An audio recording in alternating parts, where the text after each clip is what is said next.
En estos momentos nos encontramos jugando el Super Nintendo Classic Edition. Pero, ¿por qué Nintendo decidió hacer estas versiones mini de sus consolas más clásicas, como es el Super NES y el Super Nintendo? Bueno, ante todo es el dinero.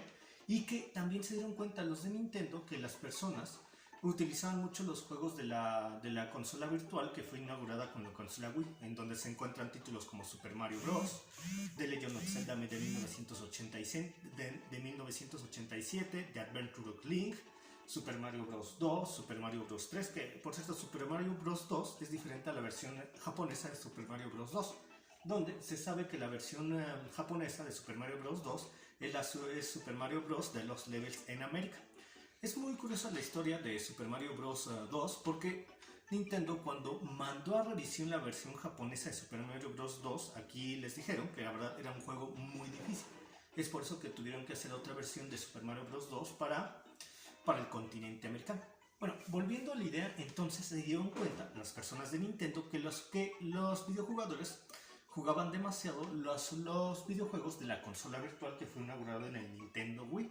Estos videojuegos clásicos que son muy queridos por los jugadores mayores de 30 años como yo, y que la verdad nos parecen muy divertidos. Por ejemplo, a mí me gusta mucho más The Legend of Zelda de 1987 que The Legend of Zelda Breath of the Wild, especialmente porque, desde mi punto de vista, y esto es una opinión personal, el overworld de The Legend of Zelda es mucho más divertido que el overworld de Breath of the Wild, debido a que principalmente es muy divertido acabar con todos los enemigos en pantalla.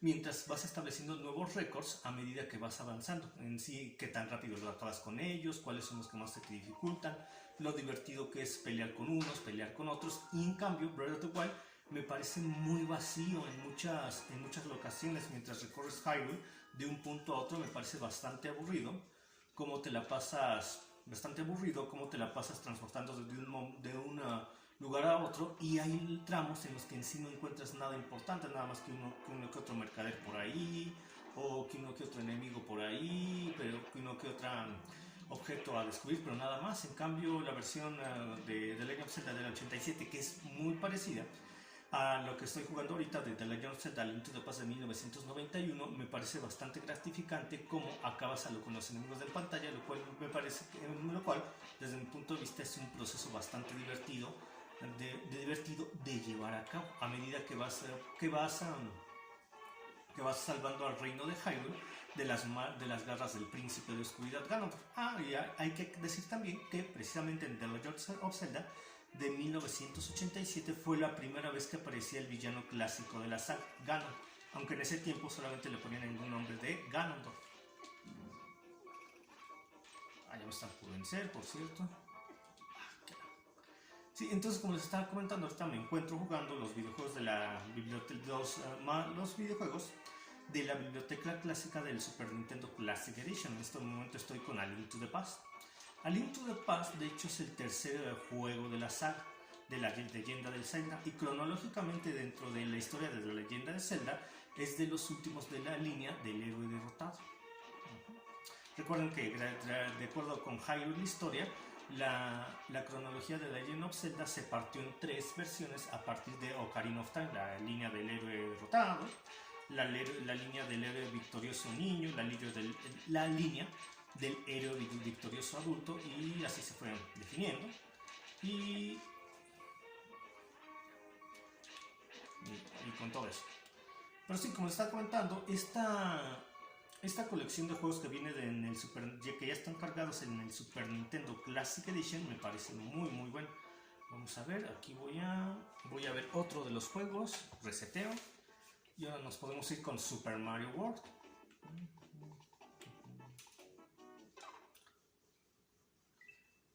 También la historia de Super Mario World me parece, por otra parte, interesante. Hay que tomar en cuenta que Super Mario World fue el cuarto juego de Mario que salió, y estoy hablando de forma cronológica. El primero fue dentro de la saga Super Mario Bros., porque antes de la saga Super Mario Bros. Hay que aclarar que hubo más juegos donde aparecía Mario, donde está, por ejemplo, Donkey Kong, Wanking Cramp, Mario Bros., donde Mario y Luigi limpiaban las tuberías, Entonces, a partir de la saga de Super Mario Bros., este fue el cuarto juego de la serie donde veníamos del gran éxito de Super Mario Bros. 3, que fue lanzado para el Nintendo NES ya en 1989. De hecho, Super Mario Bros. 3 ya tenía muy buenas mejoras gráficas con respecto a Super Mario Bros., el primero de la saga Super Mario, también lanzado para la NES. Me parece asombroso lo que hicieron, todo el adelanto gráfico que tuvo Nintendo desde Super Mario Bros. Hasta Super Mario Bros. 3, considerando que era la misma consola donde corrían ambos, la NES. Volviendo a Super Mario World, cabe destacar que se quería lanzar Super Mario World para la Nintendo NES también, pero el problema que vieron los desarrolladores fue que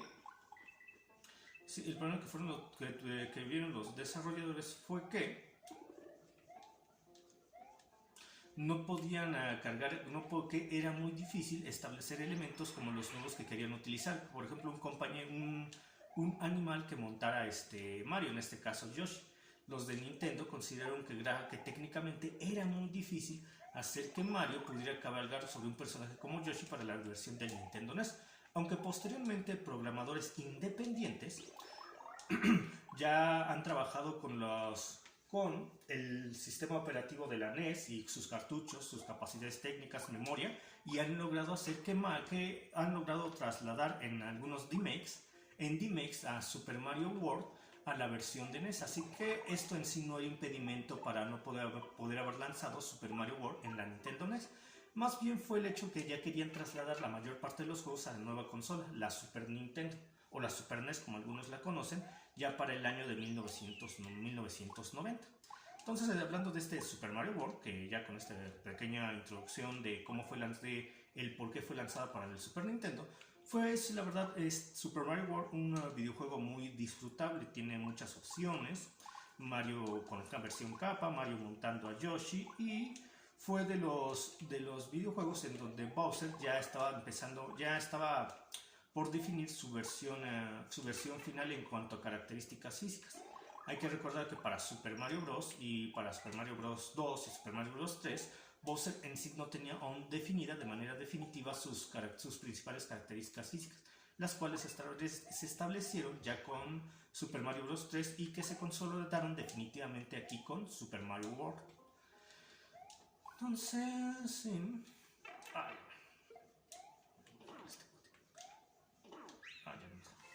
Sí, la verdad es que son muy disfrutables todos estos juegos. Bueno, ¿qué otro tiene? A ver, ahorita que termine la pantalla de fin de nivel, vamos a checar otros juegos, los reseté otra vez. Y la gran ventaja, obviamente, de esta Super Nintendo Classic Edition es que ya tiene las salidas en HDMI.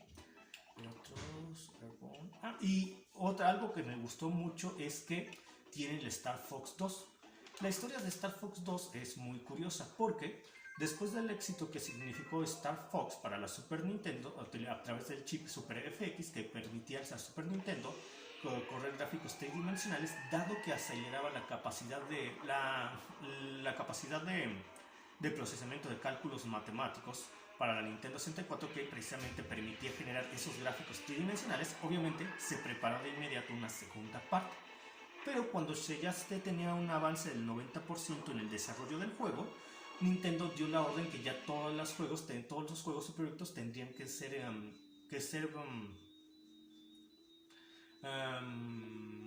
enviados para su desarrollo en la Nintendo 64. Esa fue la razón por la cual Star Fox 2 terminó por no ver la luz en aquel año de 1995. Pero el proyecto fue guardado hasta que con esta Super Nintendo Classic Edition decidieron lanzar por fin Star Fox 2, que se desbloquea si tú juegas se desbloquea en la Super Nintendo Classic Edition si juegas y pasas el primer nivel de Star Fox. Y sí, de hecho muchas características de este Star Fox fueron adaptadas, muchas características de este Star Fox 2 fueron llevadas a la versión de Star Fox 2 del Nintendo 64, que en sí es un remake de Star Fox de la Super Nintendo. ¿Qué características? Por ejemplo, el R-Range Mod, donde peleas con un enemigo en una región limitada por un recuadro. Y también, pues, si nada más no recuerdo, la primera aparición de Star Wolf iba a ser precisamente Star Fox 2, pero fue llevado a Star Fox 64. Entonces, ahí vamos con... Es decirles sincero, es la primera vez que en sí juego Star Fox 2 porque no había tenido tiempo de probarlo antes. Y la verdad se ve muy bien para hacer gráficos de la Super Nintendo, allá de que se generaban en el año de 1995 en una consola casera. No están nada mal, están muy bien de hecho.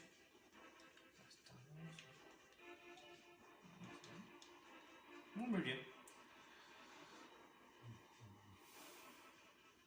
Y por hoy doy por terminada esta primera parte de hablando acerca de la Super Nintendo Classic Edition y de algunos de sus juegos. Nos vemos, hasta pronto.